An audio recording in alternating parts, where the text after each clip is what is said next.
to the Mad Wild West podcast. Kick your boots off and stay a while, because you're about to hear the stories lost in time from the people that lived and made the Wild West mad.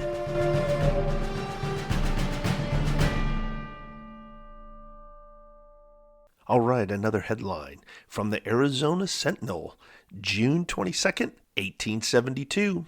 Attack upon 3 passengers is the title. Says a party of 3 gentlemen, Dr. J.W. Jones and Joe and Mike Goldwater, all of Edinburgh, left Prescott in the latter part of the last week on their way home.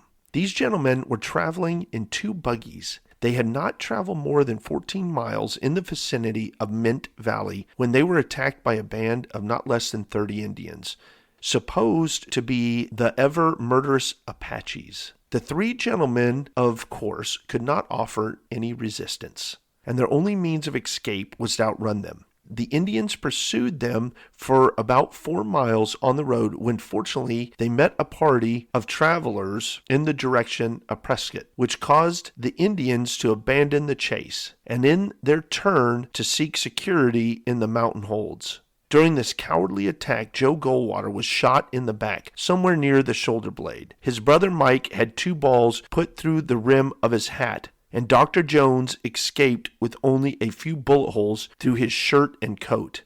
They drove to Skull Valley, about 18 miles, where Dr. Jones examined the wound received by Mr. Goldwater, probed it, but up to the next day when the buckboard came by, the ball had not been found. That's the Mad Wild West travel issues of the day. I thought having a flight late was bad, but that is a whole nother travel issue that I'm glad we don't have to deal with anymore. Let's see what's for sale today in the paper. October 12th, 1872, the Arizona Sentinel. Here we go. Let's see. Vinegar bitters, purely vegetable, free from alcohol. Dr. Walker's California vinegar bitters.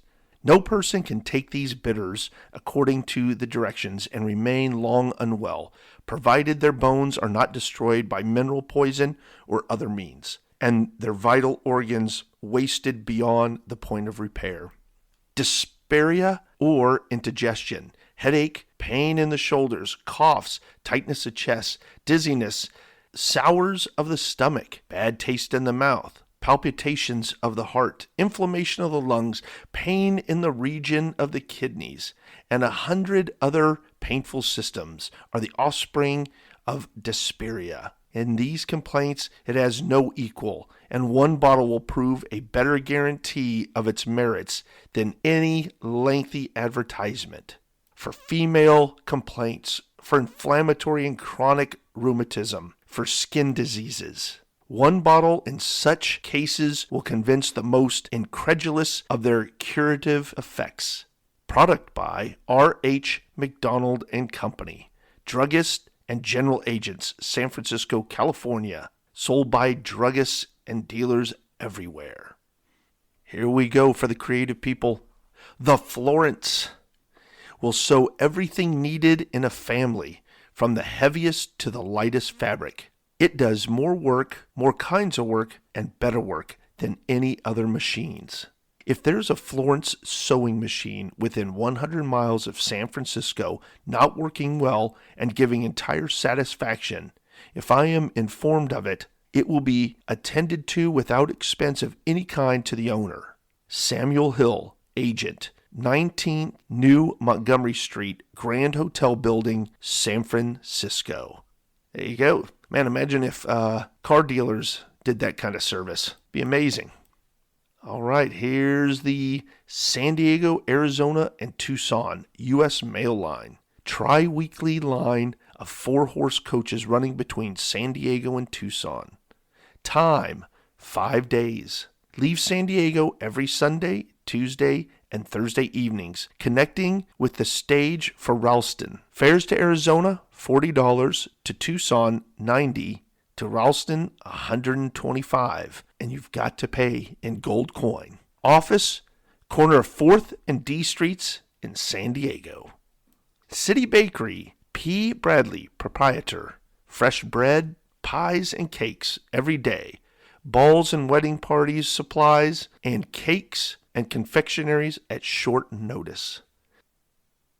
Health, beauty, strong and pure rich blood, increase of the flesh and weight, clear skin, beautiful complexion secured to all.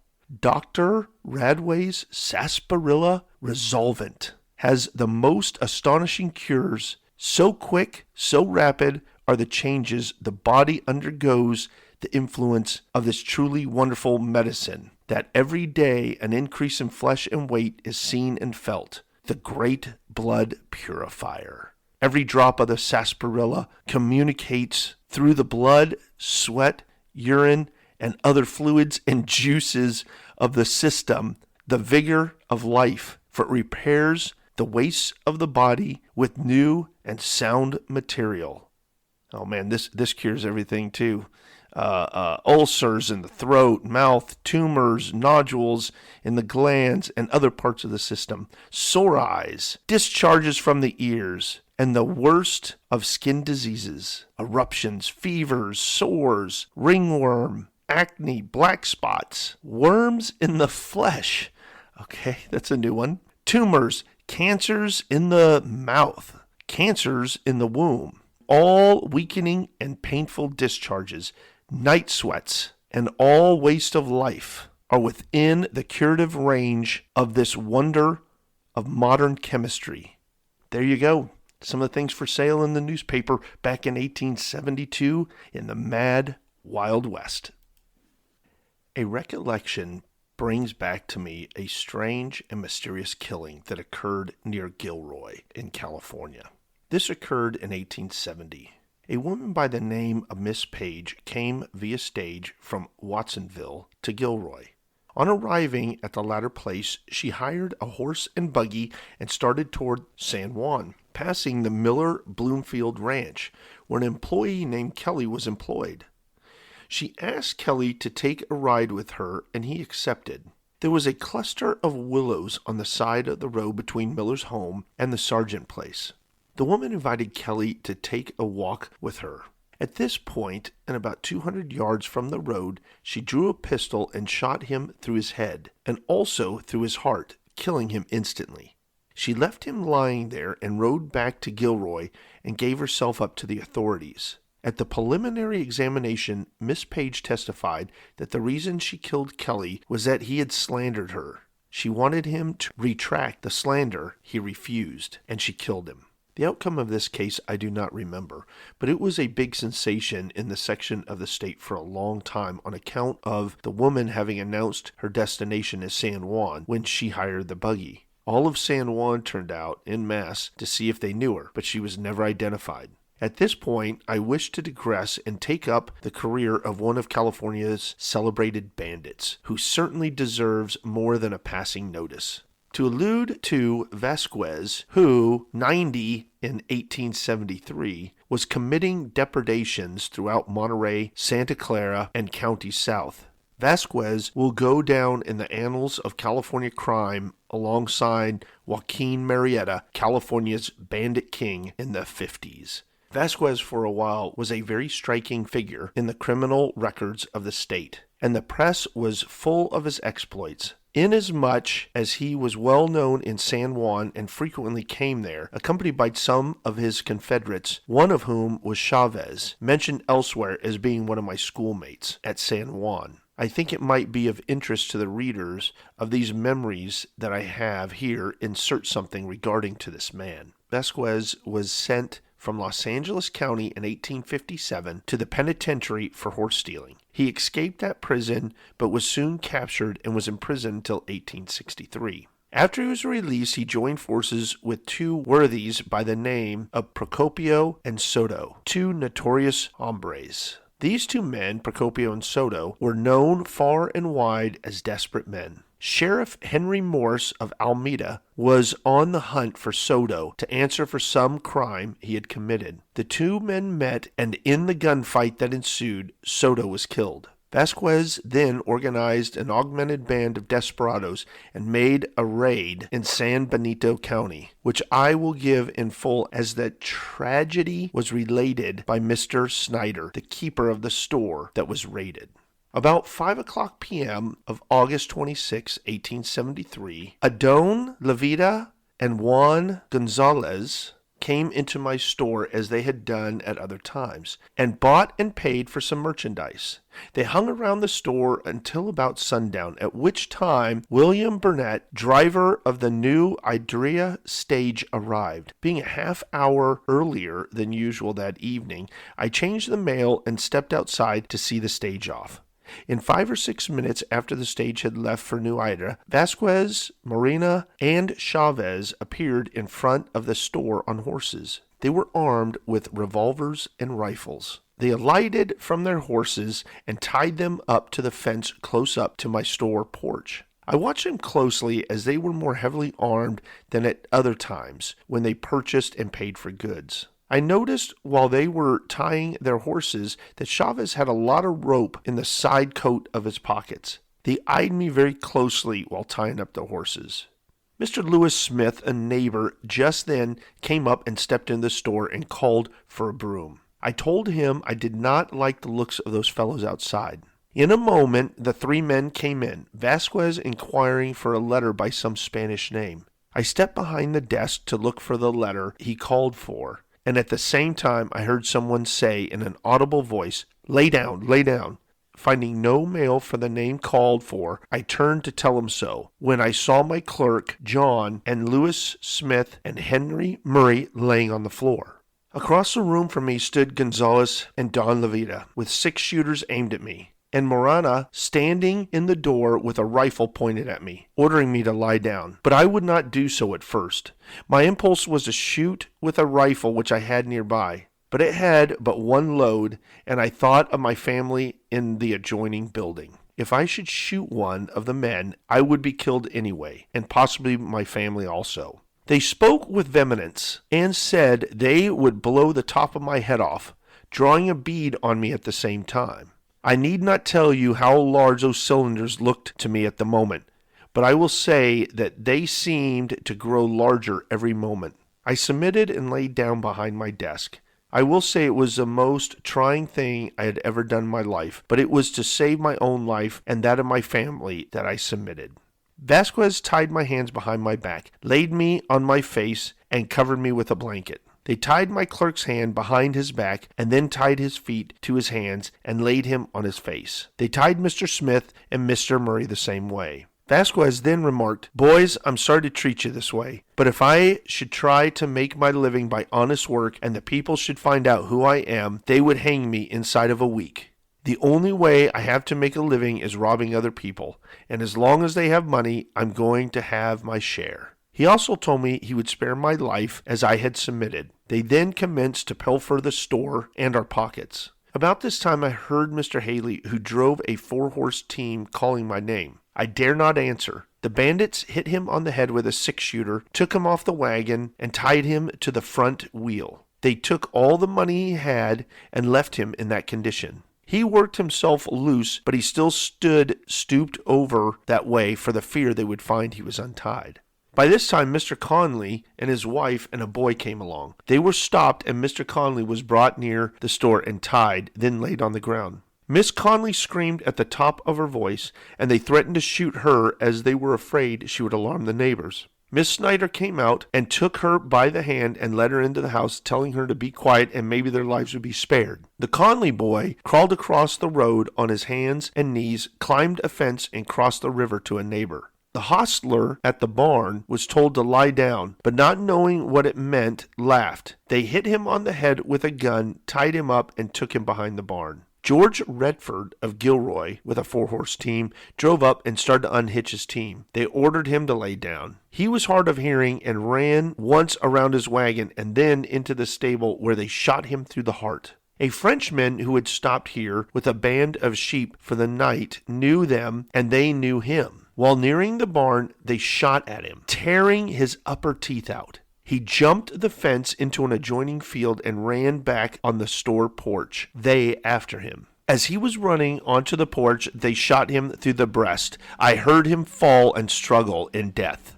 About this time, I heard another shot in front of the hotel. Leland Davidson, proprietor of the hotel, who was sick and was not aware of what was going on, heard the shooting and arose from his chair, went to the front door and opened it partly, when his wife ran in from the rear screaming to her husband to close the door as robbers were looting the store. She reached up over his shoulder to close the door when Vasquez, appearing in front, fired through the door with his rifle. The ball entered Davidson's heart. He fell back into his wife's arms and expired. They then came in to where I was lying on the floor, took me to the room where my family was congregated. They ordered Mrs. Snyder to hand over all the money in the house, and she promised them she would if they would spare my life. They agreed to do this. After getting all the money there was in the house, they took me back to the store. On the way back, Chavez and Vasquez held a conversation in Spanish. Vasquez finally told Chavez in English that he was captain of his band and he was going to save my life.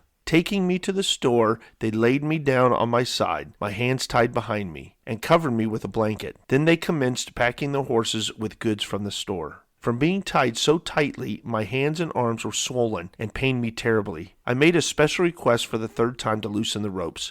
Vasquez examined them and saying they were too tight, slackened them up, which was great relief. They helped themselves to sardines, oysters, cheese, crackers, and had a hearty supper. I asked them to hurry as I was hungry. They said they were hungry and they would not go until they had finished their lunch. When they had finished, Vasquez told them to go to the stable and bring out all of the good horses which they would drive ahead of them. They took 11 horses from the stable, 2 of them mine, and drove them off. A blind horse they killed. I was robbed of about $600 worth of goods, 2 horses, $430 in coin, my watch, and weapons. They got altogether from the party about $1,200 in coin. When they left, we got to our feet. The Smith boy, not being tied, untied his father, and Mr. Smith untied the rest of us. I went at once to where my family were, and they were safe. I next went to Mr. Davidson's room and found him dead and his wife crying. Returning to the store, on the porch lay the Frenchman dead. Going to the barn with a lantern, I found George Redford lying dead on his face on a bale of hay in a stall.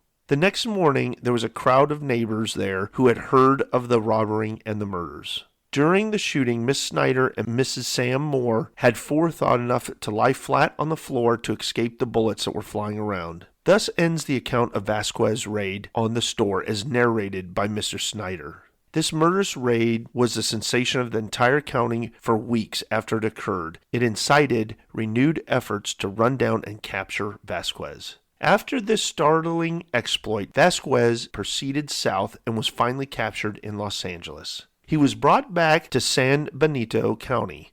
Not having the facilities for trying him, transferred him to San Jose jail and tried him in that county. He was found guilty and hung on March 19, 1875. After Vasquez was hung in San Jose, his chief lieutenant Chavez fled to Mexico. Information reached San Juan as to where Chavez was living. Luis Raggio Jr. started for New Mexico, found Chavez, and in an attempt to arrest him, killed him. The state had offered a reward of $2,500 for Chavez, dead or alive. His head was severed from his body and brought back to San Juan as proof for the reward. Raggio put in a claim for the reward and had a great deal of trouble over it. I do not remember if he got the reward or not.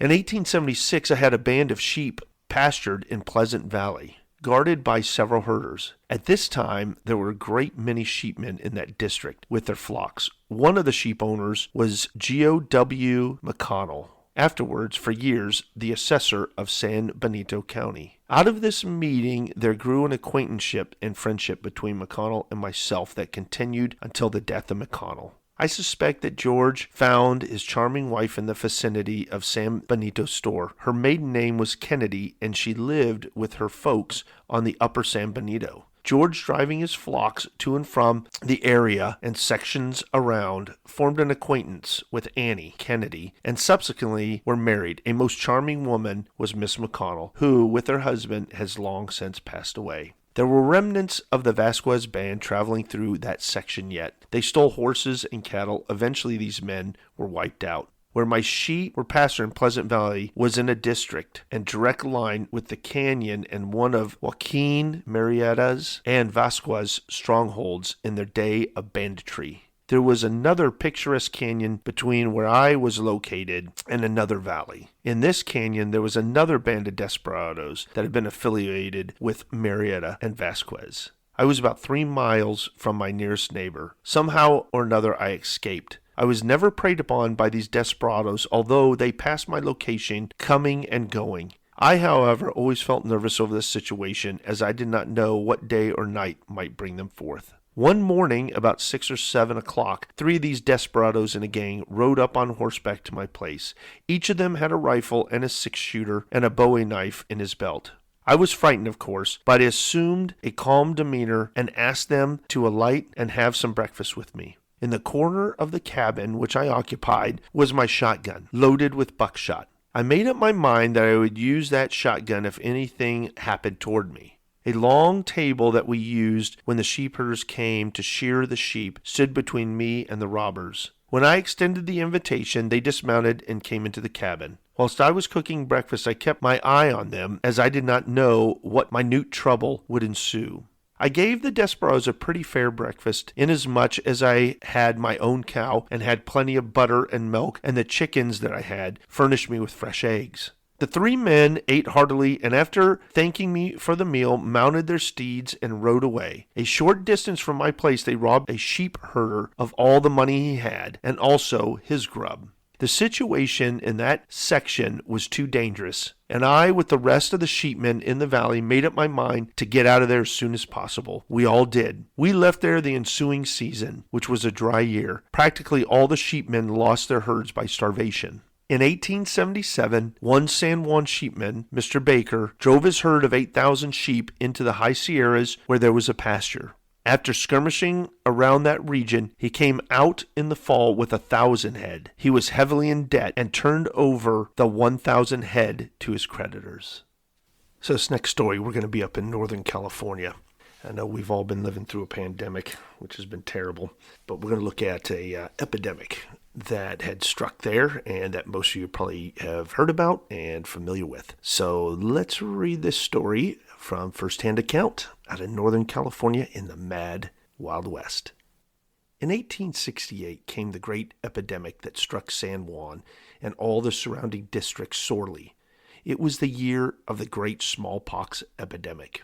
A wayfarer coming from Los Angeles put up for the night at the National Hotel. It was then conducted by Mr. Pullen, grandfather of Frank Pullen of Watsonville. The man was sick, and Mr. Pullen called for a doctor who pronounced the man's affliction measles. San Juan citizens, always sympathetic, heard of this sick stranger, and a number of them visited him and tendered their services to help. Finally, James Collins, a man who had had the smallpox, went to call on the stranger, and when he looked at the man, he remarked, "If that man hasn't got smallpox, then I've never had it." Collins was badly pockmarked from the ravages of the disease when it had attacked him in his early youth. Those who visited the stranger in a few days came down with the disease, and the epidemic broke out all over the town. There happened to be a big dance in town at this time, and a number of those stricken with the disease attended the dance, notwithstanding that they had a high fever. Of course, they thought it was some simple ailment that was troubling them. It was afterwards said that over 40 who attended that dance came down with the disease in a few days. And then a general hysteria began. Some families, taking for the present what simple necessities would do for them, struck out for the mountains and camped there. A pest house was erected by citizens of San Juan on the banks of the San Benito River, near where Ben Flint's home now stands. The unfortunate victims of the disease, who had no one to care for them, were sent to this lonely spot. The disease proved to be the most malignant type. Nurses could not be obtained anywhere, although as high as $20 a night was offered them. San Juan was quarantined on all sides. The roads leading to and from it were barred. This disease extended to Watsonville, where it carried off many victims. Watsonville at one time was sorely stricken as San Juan. It was at the height of this epidemic that some panic-stricken citizens of Santa Cruz wrecked the bridge leading into the county seat across Aptos Creek. This was to prevent anyone from Watsonville coming into Santa Cruz. Their precaution was useless, however. For a few days afterward, they had a dozen cases. This incident awoke great resentment among the people of Watsonville towards the people of Santa Cruz, and even to this day, old-timers will bitterly revert to this incident.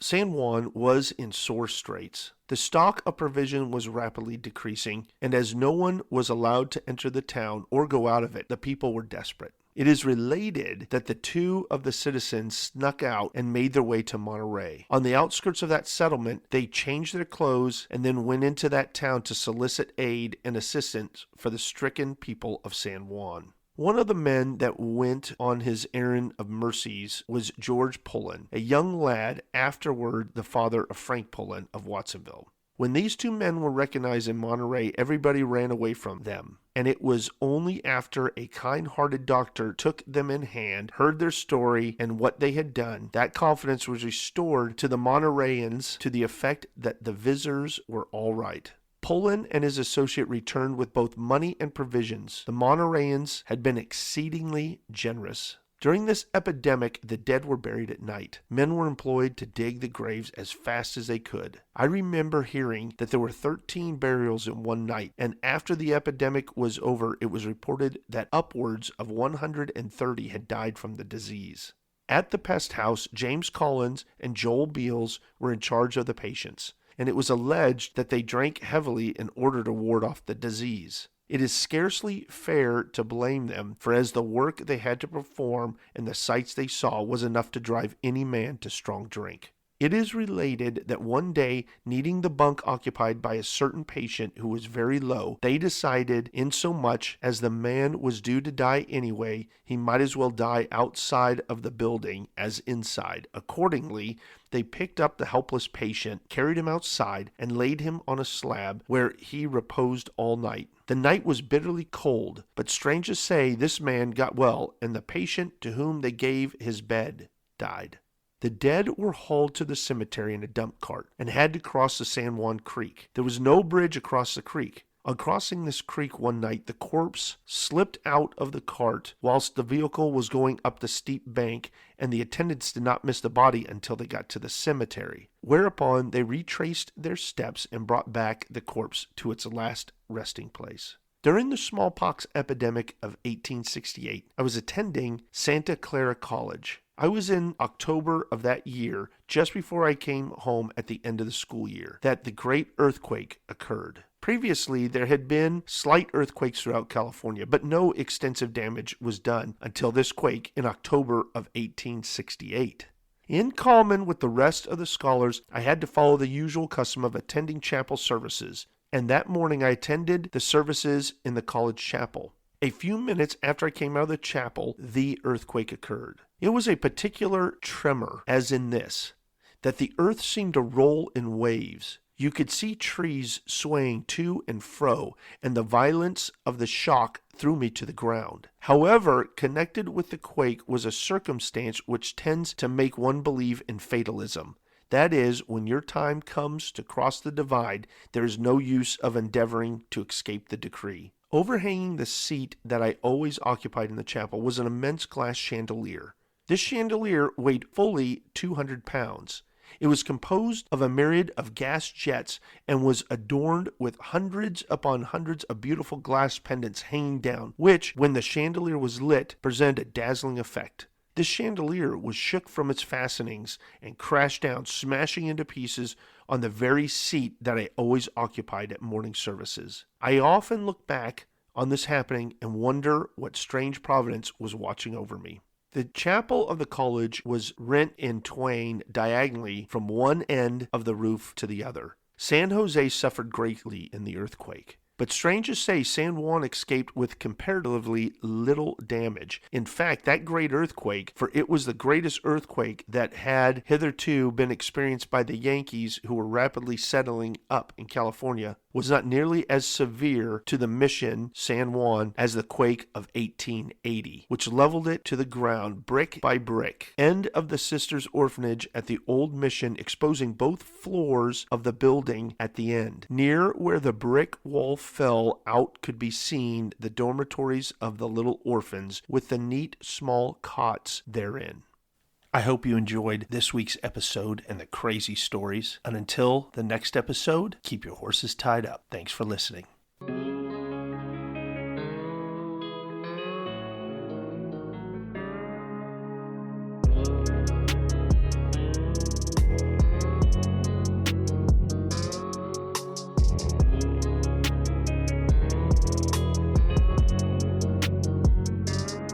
The Mad Wild West Podcast. These are the true stories that made it wild.